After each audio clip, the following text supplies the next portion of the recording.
Мынакей баарыбызга жакшы белгилүү болгондой, акыркы учурда ошо балдарга жана аялдарга карата зордук зомбулуктун фактылардын көбөйүшүн байкасак болот. Аны бизге статистика деле далилдеп берет да. Анан мынакей кечээ мурда күнү 2 күндөн бери ошо соц тармактарда, массалык каражаттарда аябай көп ызы чуу салгандагы резонанстуу иш болуп атат. Ошо 5 жашар баланы уктап жаткан жеринен үйүнөн алып чыгып кеткен жараныбыз дагы ошо мечитке барып жүргөн киши экен да. Анан ушундан улам менден сунуш түшүп атат.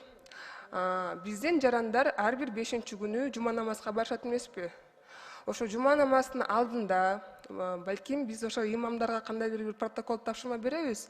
Ошо жума намазынын алдында кандайдыр бир иш-чараларды өткөрүшсө деген.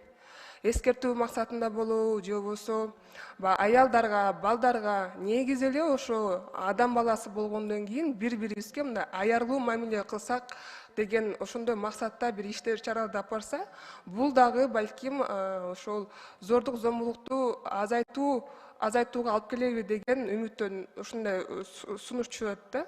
Ошондон улам Алмазбек Акунжанов сизден чоң сураныч, ушу менин сунушумду колдоп, мамлекеттик дин комиссиясына ушундай бир протокол тапшырма берсек, кандайдыр бир план иш-чараны иштеп чыгышып, планына киргизишип, анан ошо биздин жарандар жума намазга барганда, жума намазынын алдында кандайдыр бир ушундай иш-чараларды алып барышса деген.